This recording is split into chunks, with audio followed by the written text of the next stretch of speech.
Jemaat Tuhan yang dikasihi, detik, menit, sekon, detik, menit, jam, hari, minggu, bulan, dan tahun segera berlalu. Dalam kalender yang kita ikuti tidak ada perubahan, 365 hari, 1 tahun. Pertambahan usia, perubahan kehidupan, kemajuan, kemunduran, bahkan perubahan iklim sekalipun ada di dalam deteksi ilahi. Oleh sebab itu, di dalam kebenaran firman hari ini, dalam perikop yang kita baca ini berkaitan dengan bagaimana penyelamatan bagi Israel yang sudah disempurnakan oleh kehadiran Yesus melalui palungan yang hina, yang terbukti sampai saat ini. Palungan yang hina ini berubah menjadi penderitaan, yaitu salib. Dan dari salib itu ada janji kematian, kebangkitan yang memberikan jaminan dan kehidupan kepada umatnya, gerejanya, sehingga sampai saat ini penyelamatan Israel bukan saja difokuskan kepada Israel secara negara, secara fisik, tapi itu adalah penyelamatan kita sebagai umat yang ditebus. Tadi lagu yang kita nyanyi, ku berterima kasih atas pengampunan, ku berterima kasih atas penebusan, ku berterima kasih atas penyelamatan, dan atas kehendak penuntun dan rencananya. Hari ini kita ada di hari terakhir, dan dalam hitungan jam kita akan mengakhiri, dan kita katakan selamat tinggal 2022. Oleh sebab itu, di dalam ayatnya yang ke-26, sebagaimana dikatakan oleh para malaikat, kemuliaan bagi Allah di tempat yang maha tinggi. Itu khotbah Natal 25. Dan damai sejahtera di bumi di antara manusia yang berkenan kepadanya. Hari ini juga diulangi, sebab segala sesuatu adalah dari Dia, dan oleh Dia, dan kepada Dia. Bagi Dialah kemuliaan selama-lamanya. Yang tertinggi, yang mulia. Saya baru saja menghadiri salah satu persidangan di PTUN Ambon, dan saya duduk di depan didampingi 4 hakim dan panitera dan 2 sisi penanya, penggugat dan tergugat. Ketika saya ditanya, saya harus berjawab. Alangkah dalam kekayaan itu,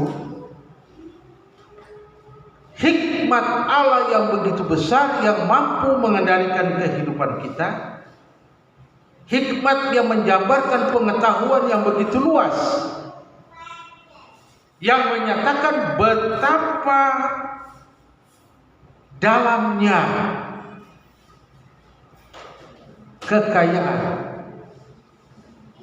hikmat Allah dan pengetahuannya, sehingga dibandingkan dengan siapapun yang terbesar di muka bumi ini, tidak dapat disejajarkan dengan kemuliaan Allah yang besar. Betapapun dia hakim juga bisa salah. Tapi Allah yang duduk di tempat yang maha tinggi, sehingga dunia menyanyi dan berkata, damai sejahtera turun ke bumi, damai sejahtera turun ke bumi bagi orang yang mengasihi Dia. Tidak sembarangan damai sejahtera ini diberikan kepada orang lain. Advent yang keempat sudah kita lewati. Mengulangi damai. Tapi malam ini saya mengajak saudara melihat betapa luar biasanya Allah mendesain kehidupan kita. Maaf Pak Robert Siagian masih terus terapi ke satu dokter, terapi ke satu tukang terapi yang baik, dan kita menginginkan sembuh, sehingga apapun petunjuk, nasihat, arahan yang disampaikan kepada kita pasti jawab, siapa? Saya akan mencoba meminum obat ini karena ada harapan yang memacu, harapan yang mendorong, harapan yang memungkinkan kita berjalan tanpa pamrih. Aku ingin disembuhkan. Tapi pada hari ini kita lihat kemuliaan Allah yang besar, yang memungkinkan tak seorang pun dapat mendeteksi alangkah besar, dahsyat, dalam, luas, lebar pengetahuan Allah yang disertai dengan hikmatnya yang dahsyat, memungkinkan saudara dan saya hari ini ada dalam keadaan yang Tuhan izinkan, dan bersyukur atas segala sesuatu yang dapat kita lewati 365 hari sampai dengan hari ini. Hikmat yang seperti apa yang dititipkan kepada orang yang terbaik di muka bumi ini? Tidak ada. Karena hikmat itu hanya datang dari kuasa Allah yang diturunkan dalam bentuk pengetahuan yang kita pikirkan, yang kita lakukan, yang kita cerna, yang tidak dapat disejajarkan dengan hikmat yang diberikan. Termasuk orang pintar pun mungkin bilang kepada Pak Siagian, ini, itu, dan ini, itu. Tadi pagi dalam renungan kami, apa yang benar, apa yang indah, apa yang mulia, apa yang disebut kebajikan, pikirkanlah semua itu. Jadi kalau pertanyaannya, apa yang mengendalikan hidup kita? Kuncinya ada di batok yang segenggam ini. Jadi kalau saudara genggam tangan saudara, inilah kira-kira hati kita, dan inilah kira-kira kotak kita.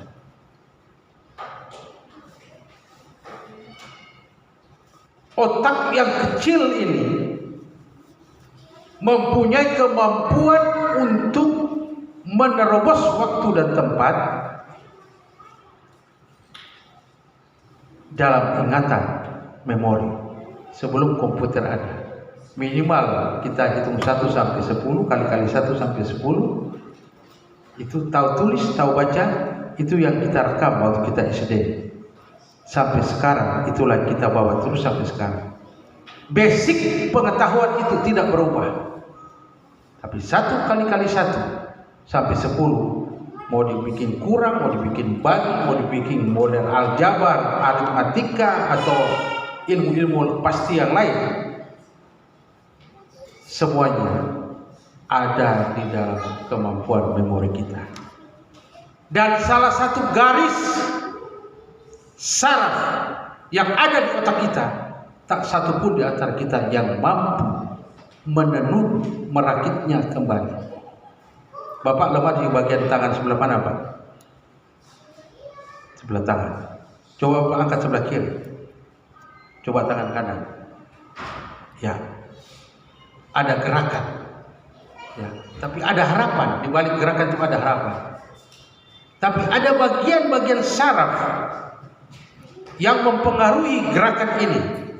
Semuanya adalah di otak kita. Firman Tuhan berkata, jika ada niat jahat saja di hati kita, maka itu sudah disebut kesalahan atau dosa. Jadi segala sesuatu yang kita pikirkan, itulah yang menyembuhkan. Segala sakit penyakit yang kita alami seringkali datang dari cara berpikir kita. Mau tanya dokter, yang baik dokter bilang, Bapak dengar lagu-lagu keroncong, ya di saat panas putar lagu keroncong, minum air hangat, relax. Selalu kata kuncinya relax, jangan terlalu tegang. Ketegangan yang kita lakukan ini seringkali membuat ada gesekan di dalam saraf kita yang menyebabkan penyakit kita itu. Kontrol dari sini, sehingga dia berkata, kalau kamu tidak kontrol, maka yang berkata pikiran kamu, hatimu, lambungmu, jantungmu, pinggangmu, pergelangan tanganmu, tensimu. Jadi kita diperintahkan untuk melakukan itu, padahal sederhana. Jaga hati dengan segala kewaspadaan, jaga pikiran kita, kontrol. Itulah sebenarnya dimaksud dengan hikmat yang dalam. Tidak seorang pun mampu menyelidikinya. Tadi dalam pengantaran tadi, ada nggak luka di hati kita? Ada nggak persoalan di antara kita? Ada nggak perselisihan di antara? Terlalu banyak. Tapi ingat, ketika kita pikirkan itu dan kita merekam, kita simpan di dalam memori kita, itulah yang seringkali saya punya HP ini mungkin sudah 8.000 foto, saya nggak tahu bagaimana buang dan bagaimana menyimpan, bagaimana kadang-kadang hang up sendiri. Ini yang hebat saja, ayat-ayat saja saya harus buka konkordan. Ini bisa nyambung ribuan, tapi ini juga bisa error. Tapi dalam keadaan tenang, yang menjalankan benda ini adalah otak saya.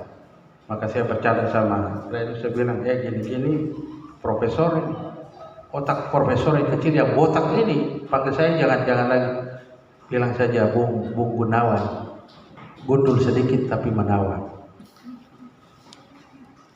Ada kemampuan kita merekam, tapi ada keterbatasan. Sungguh tak terselidiki, sungguh tak terselami. Itulah keterbatasan.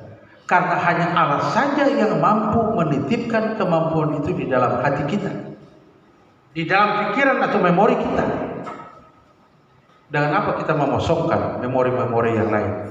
Berarti segala sesuatu yang bagi kita mungkin tidak penting, coba kita tanggalkan, simpannya baik-baik. Apa bedanya dengan ini? Ibu Adriana sering bilang saya, ini ucapan selamat sudah dari 2 tahun yang lalu masih tersimpan juga di sini, dibuang. Memang begitu. Saya suka barang-barang lama. Foto-foto saya yang indah-indah tuh nggak akan kembali lagi. Tapi udah main. Dalam keterbatasan apapun, kehebatan apapun, Dia adalah Allah. Allah yang kita imani, Allah yang tidak terbatas, Allah yang terus aktif di dalam hidup kita, yang menuntun kita ada di hari yang ke-365 hari ini. Sekarang sudah hampir jam 9. Saudara yang dikasihi Tuhan, ada orang yang berkata, Apa yang mau kita tuntut dari Tuhan? Tuhan, saya sudah lakukan ini, saya sudah lakukan ini. Seperti hidupnya sama saja. Tahun lalu katanya cari Tuhan, berdoa saja. Sama saja. Tuhan bukanlah dukun rohani kita. Yang segala sesuatu kita bilang, Tuhan minta ini, Tuhan itu. Memang ada ajaran di dalam doa Bapa kami. Berikanlah pada kami pada hari ini makanan kami secukupnya. Tapi tidak langsung minta. Doa yang pertama itu katakan dengan suatu nama yang besar, kemuliaan bagi Allah di tempat yang maha tinggi. Bapa kami yang di surga, dikuduskanlah nama, datanglah kerajaan-Mu, jadilah kehendak-Mu di bumi seperti di surga. Inilah keagungan. Inilah kemuliaan. Tidak semena-menanya kita langsung minta.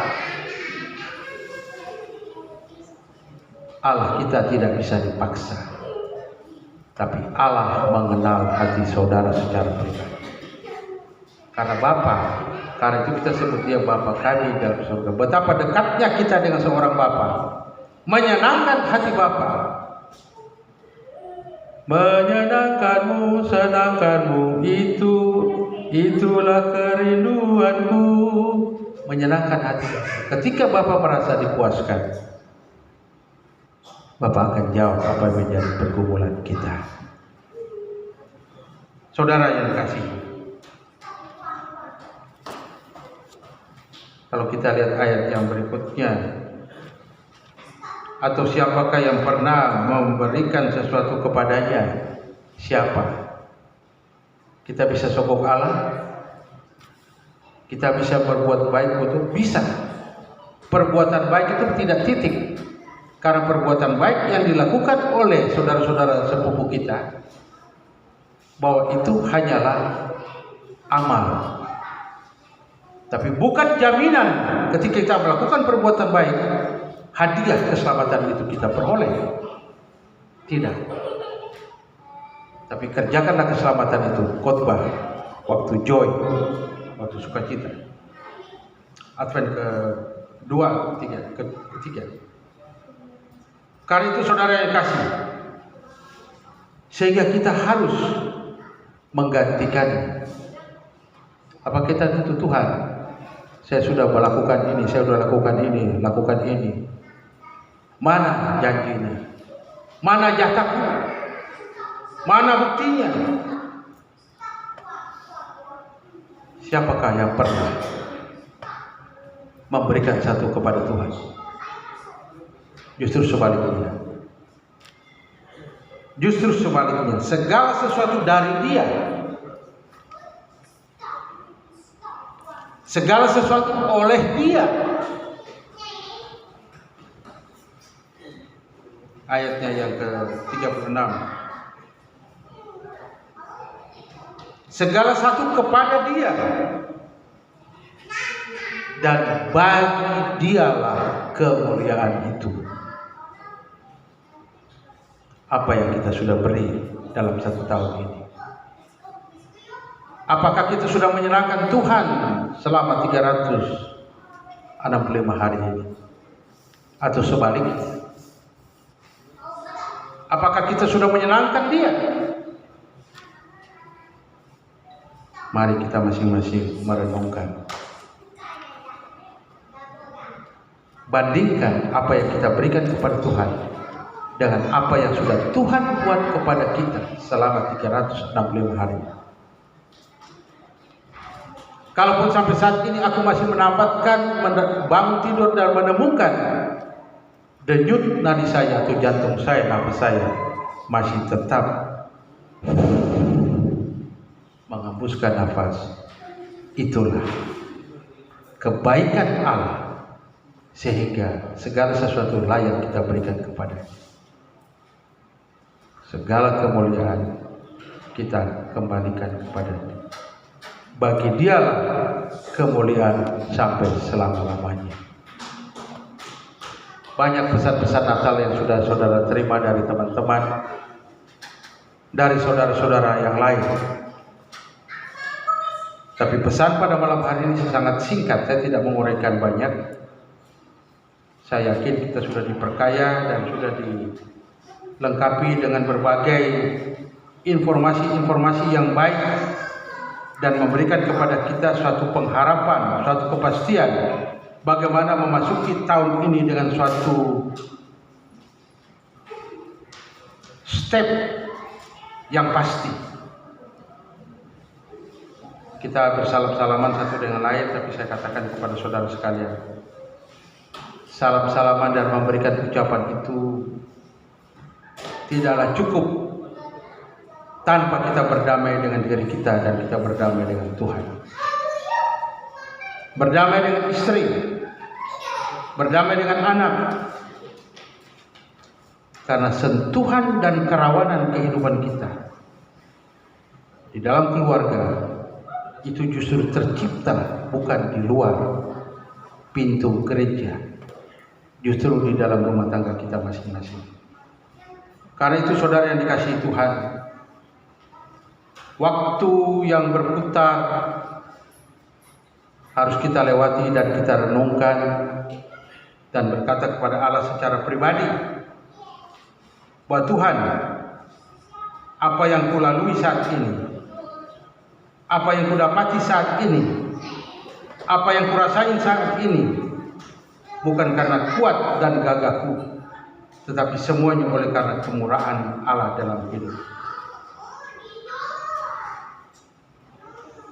Sambutlah esok dengan ucapan syukur, atau sambutlah 3 jam ke depan dengan ucapan syukur. Terimalah berkat Tuhan bahwa segala sesuatu yang dalam ada di dalam genggaman tangan. Kekayaan, hikmat pengetahuan, tidak seorang pun yang mampu menyelidikinya, hanya Dia sendiri. 1 tahun kekuatan Tuhan berikan kepada kita. 12 bulan kita lalui penuh dengan penghiburan, sukacita atau duka. 365 hari adalah harapan yang kita isi. Kita mengharapkan ada sesuatu yang kita peroleh. Walaupun dalam kenyataan pengharapan dan fakta, pengharapan dan kenyataan seringkali bertolak belakang. Tapi jangan takut. Firman Tuhan berkata, Immanuel, Dia tetap menyertai kita, menghibur, menolong. 8.760 jam, biarlah itu menjadi sukacita di dalam hidup kita tiap-tiap hari. Dan 525.600 menit, biarlah itu menjadi damai sejahtera di hati kita. Karena setiap menit yang kita lalui, itulah yang menuntut kita sudah berada di hari yang ke-365. Itu semuanya dikarenakan alangkah dalamnya kekayaan hikmat dan pengetahuannya bagi kehidupan kita. Bagi Dialah kemuliaan sampai selama-lamanya. Song-song, nikmati, hadapi, jalani. 1 Januari menit pertama, dan katakan tetap bersyukur, karena itu yang terbaik Tuhan berikan bagi kita. Amin.